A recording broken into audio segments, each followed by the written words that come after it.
ಅಜ್ಜಿ. ನಂಗೆ ಯಾಕೋ ಭಯ ಆಗ್ತದೆ. ನನಗೆ ಅಲ್ಲಿಗೆ ಬರೋದಕ್ಕೆ ಇಷ್ಟ ಇಲ್ಲ.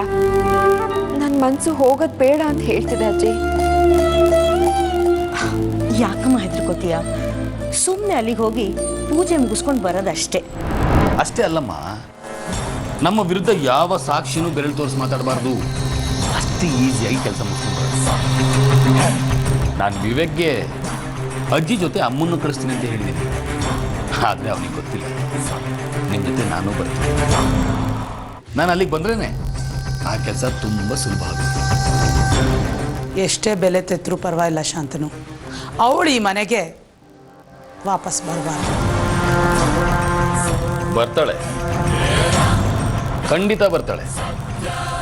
ಆದರೆ ಹೆಣವಾಗಿ ಅಂತ್ಯಕ್ರಿಯೆಗೆ ಸಿದ್ಧ ಮಾಡ್ಕೊಳ್ಳೋದಕ್ಕೆ ಈ ಮನೆಯವ್ರಿಗೆ ಹೇಳ್ಬಿಡಿ ನಾನು ಕಾರ್ ತೆಗಿತೀನಿ. ಯಾಕೆಂದರೆ ರಾಧಿಕಾ ಕೊನೆ ಪ್ರಯಾಣ ನನ್ನ ಕಾರಲ್ಲೇ ಹಾಕಿ.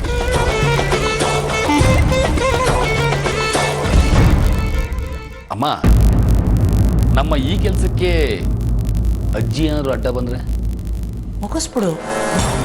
ಅವಳಿನ ಬದುಕಿದ್ದು ಏನಾಗಬೇಕು ಹೇಳು? ಸರಿಮ್ಮ, ನೀವು ಹೇಳ್ದಾಗೆ ಆಗಲಿ. ಕೆಲಸ ಆಗುತ್ತೆ, ಚಿಂತೆ ಮಾಡಬೇಡಿ. ಚಿಂತೆ ಯಾಕಮ್ಮ ರಾಧಿಕಾ? ನಾನು ನಿನ್ನ ಜೊತೆ ಇರ್ತೀನಲ್ಲ. ಅದು ಅಲ್ಲದೆ ನಾವು ಹೋಗ್ತಾ ಇರೋದು ದೇವಸ್ಥಾನಕ್ಕೆ.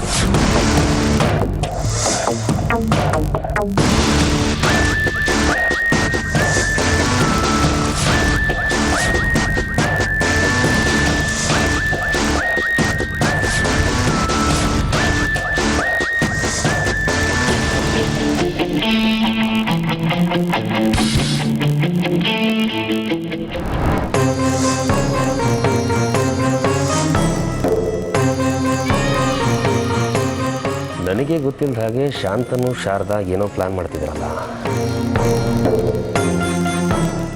ಇದರಿಂದ ದೂರ ಇದ್ಕೊಂಡು ಅಬ್ಸರ್ವ್ ಮಾಡಬೇಕು. ಇದರಿಂದ ನನಗೇನಾದರೂ ತೊಂದರೆ ಇದೆಯಾ, ಅಥವಾ ಈ ಮನೆಗೆ, ರಾಧಿಕಂಗೆ ಏನಿರ್ಬೋದು? ಅವ್ರ ಪ್ಲಾನ್ ಏನು ಅಂತ ಗೊತ್ತಾಗ್ತಿಲ್ವೇ?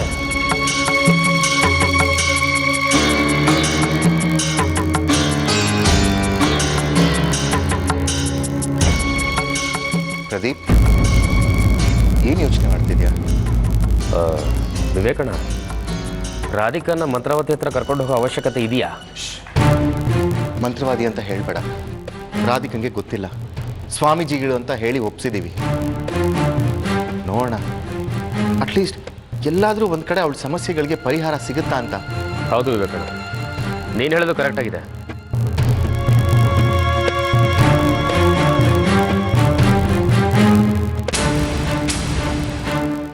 ವಿವೇಕ್ ಬಾಬಾ, ನನ್ಗೆ ಯಾಕೋ ಹೋಗೋದಕ್ಕೆ ಇಷ್ಟ ಇಲ್ಲ. ನನ್ನ ಮನಸ್ಸು ಹೋಗೋದು ಬೇಡ ಅಂತ ಹೇಳ್ತಿದೆ. ಅಯ್ಯೋ ಬಿಡ್ತು ಅನ್ನಮ್ಮ. ಒಳ್ಳೆ ಕೆಲಸಕ್ಕೆ ಹೋಗ್ಬೇಕಾದಾಗ ಎರಡು ಮನ್ಸು ಇಟ್ಕೊಂಡು ಹೋಗ್ಬಾರ್ದು. ಹೋಗೋ ಕೆಲಸ ಒಳ್ಳೇದಾಗಲ್ಲ. ನೋಡು, ಅಜ್ಜಿನೂ ನಿನ್ನ ಜೊತೆ ಬರ್ತಾ ಇದ್ದಾರೆ. ಯಾಕೆ ಹೆದರ್ಕೋತೀಯಾ? ಎಲ್ಲ ಒಳ್ಳೇದಾಗುತ್ತೆ. ಧೈರ್ಯವಾಗಿ ಹೋಗ್ಬಿಡ್ಬಾ. ವಿವೇಕ್, ಕಾರ್ ರೆಡಿಯಾಗಿದೆ. ನಾನೇ ಇವ್ರನ್ನ ಕರ್ಕೊಂಡೋಗಿ ಕರ್ಕೊಂಡ್ಬರ್ತೀನಿ. ಅದ್ರ ಅವಶ್ಯಕತೆ ಇಲ್ಲ.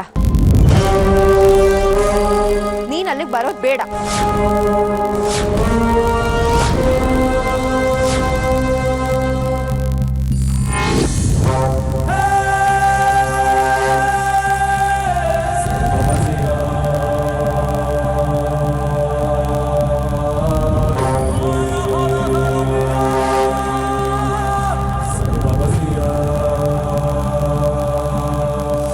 ಬಾಬಾ, ಕೆಲವು ಅಪಶಕನಗಳ ಜೊತೆ ಹೋಗೋದಕ್ಕೆ ನನಗಿಷ್ಟ ಇಲ್ಲ.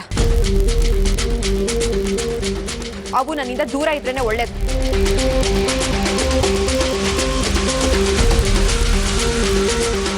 ರಾಧಿಕಾ, ಶಾಂತನು ನಿಮ್ಮನ್ನ ಹುಷಾರಾಗಿ ಕರ್ಕೊಂಡು ಹೋಗಿ ಕರ್ಕೊಂಡ್ಬರ್ತಾನೆ. ನಾನೇ ಅವನಿಗೆ ಹೇಳಿದ್ನಲ್ಲ ಬಾಬಾ, ಅವ್ನು ಬರೋದು ನನಗಿಷ್ಟ ಇಲ್ಲ. ನಾನು ಅವ್ನು ಬರೋದಾದ್ರೆ ಹೋಗಲ್ಲ.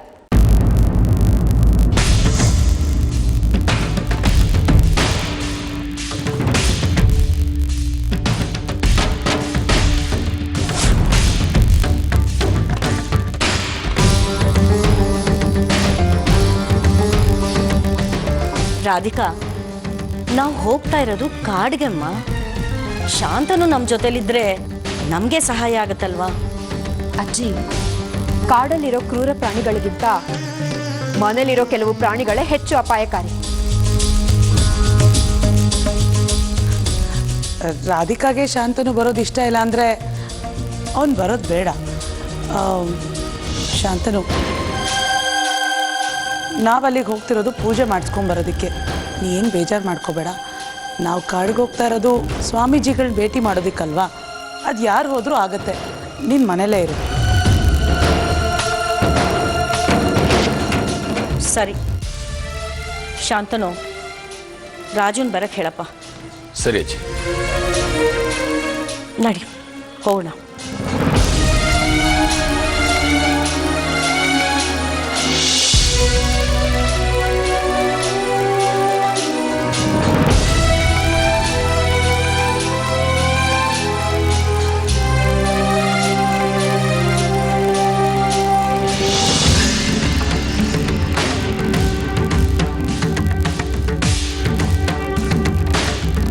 ಇದರಲ್ಲೇನೋ ಸಮಸ್ಯೆ ಕಾಣಿಸ್ತಾ ಇದೆ ನನಗೆ. ಇದರಿಂದ ಮುಂದೆ ಮನೆಗೆ ತೊಂದರೆ ಆಗೋದಂತೂ ನಿಜ. ಇದರಿಂದ ನಾನು ಹೇಗೆ ಲಾಭ ಮಾಡ್ಕೋಬೇಕು ಅಂತ ಯೋಚನೆ ಮಾಡಬೇಕು.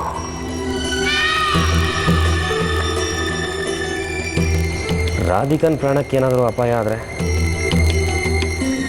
ಹಾಗೇನಾದರೂ ಆದರೆ ತಾಯಿ ಮಗನ್ನ ಕಂಬಿಯಿಂದ ಕಳಿಸೋದಕ್ಕೆ ಏನು ವ್ಯವಸ್ಥೆ ಬೇಕೋ ಅದನ್ನು ಮಾಡ್ಕೋಬೇಕು.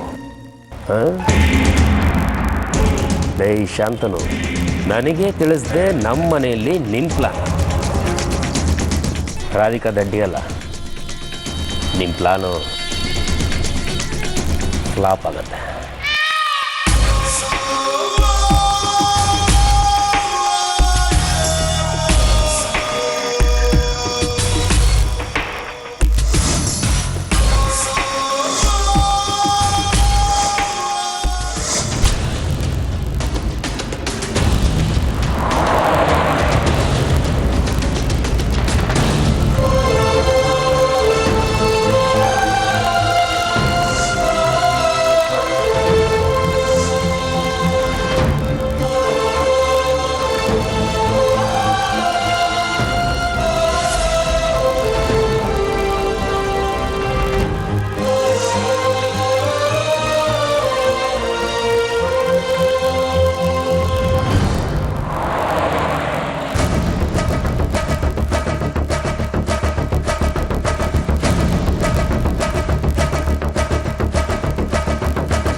ಎಷ್ಟು ದಿನ ನೀನು ಕಾಪಾಡ್ಕೋತೀಯ ರಾಧಿಕಾ? ಒಂದಲ್ಲ ಒಂದು ದಿನ ನೀನು ನನಗೆ ಸೋಲ್ಲೇಬೇಕು. ಇವತ್ತು ನಿನಗೆ ಗೊತ್ತಾಗತ್ತೆ ಬಾ. ನನ್ನ ಕಪಾಳಕ್ಕೆ ಹೊಡೆದು ತಪ್ಪು ಮಾಡಿಬಿಟ್ಟೆ. ನಿನ್ನ ಪ್ರಾಣ ತೆಗಿಬೇಕು ಅಂತಾನೆ ಕರ್ಕೊಂಡು ಹೋಗ್ತಾ ಇರೋದು. ಹೆಚ್ಚು ಸಂಕಟ ಪಡೆದೆ ನಿನ್ನ ಪ್ರಾಣ ಹೊರಟೋಗ್ಲಿ ಅಂತ ಕೊನೇ ಸಲ ನಿನ್ನ ಕೃಷ್ಣನ ನೆನಪಿಸ್ಕೊಂಬಿಡು. ಯಾಕಂದರೆ ನಿನಗೆ ಚಿತ್ರ ಹಿಂಸೆ ಕೊಟ್ಟು ಸಾಯಿಸಬೇಕು ಅಂತ ನಿರ್ಧಾರ ಮಾಡಿದ್ದೀನಿ. ಯಾವಾಗ ನೀನು ನಮ್ಮ ಜೊತೆಗೆ ಬಂದ್ಯೋ ಆವಾಗಲೇ ಗೊತ್ತಾಯ್ತು ಏನೋ ಉಪಾಯ ಮಾಡಿಕೊಂಡೇ ಬಂದಿದ್ಯಾ ಅಂತ. ನನಗೆ ನನ್ನ ಕೃಷ್ಣ ಇದ್ದಾನೆ. ನಿನ್ನಿಂದ ನನ್ನನ್ನು ಏನು ಮಾಡ್ಕೊಳ್ಳೋದಕ್ಕಾಗೋದಿಲ್ಲ. ಸತ್ಯನ ಅವನು ಕಾಪಾಡ್ತಾನೆ.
ಅಜ್ಜಿ ಒಂದು ನಿಮಿಷ.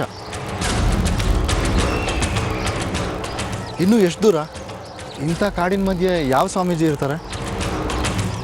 ಹಂಗೆ ಯಾಕೋ ದಾರಿ ತಪ್ಪು ಬಂದಿದ್ದೀವಿ ಅನಿಸುತ್ತೆ. ಬನ್ನಿ ವಾಪಸ್ ಹೋಗೋಣ. ಹೌದು ಅಜ್ಜಿ, ನನಗೂ ಯಾಕೋ ಹಾಗೆ ಅನ್ನಿಸ್ತಿದೆ. ಬನ್ನಿ ವಾಪಸ್ ಹೋಗೋಣ.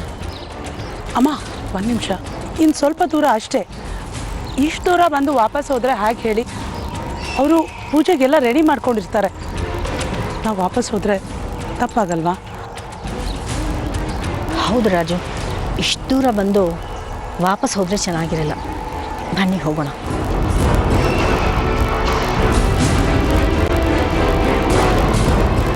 ತುಂಬ ಖುಷಿನಲ್ಲಿರೋ ಹಾಗಿದೆ. ನೀನು ಯಾವ ಉದ್ದೇಶನೂ ಪೂರ್ತಿ ಆಗೋದಿಲ್ಲ, ನೆನ್ಪಿಟ್ಕೊ. ಇವತ್ತೆಲ್ಲ ನಾನು ಅಂದ್ಕೊಂಡಾಗೆ ನಡೆಯೋದು. ಇದು ನನ್ನ ಜಾಗ, ನಾನು ಹೇಳ್ದ ಹಾಗೆ ಆಗೋದು.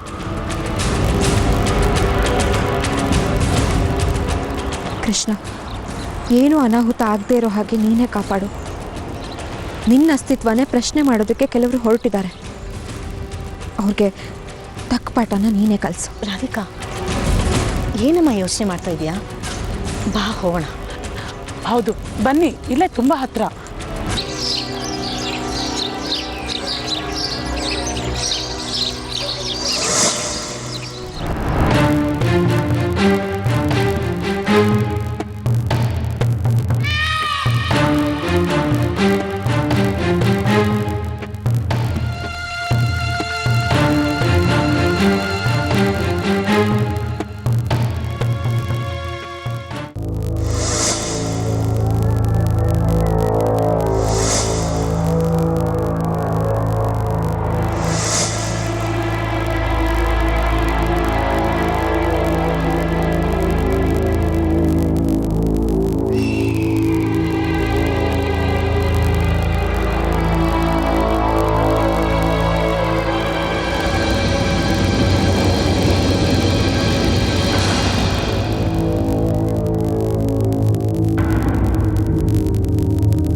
ಅಜ್ಜಿ, ಸ್ವಾಮೀಜಿಗಳ ಹತ್ರ ಕರ್ಕೊಂಡು ಹೋಗ್ತೀನಿ ಅಂತ ಹೇಳಿ ಯಾವುದೋ ಮಂತ್ರವಾದಿ ಹತ್ರ ಕರ್ಕೊಂಡು ಬಂದಿದ್ದೀರಲ್ಲ?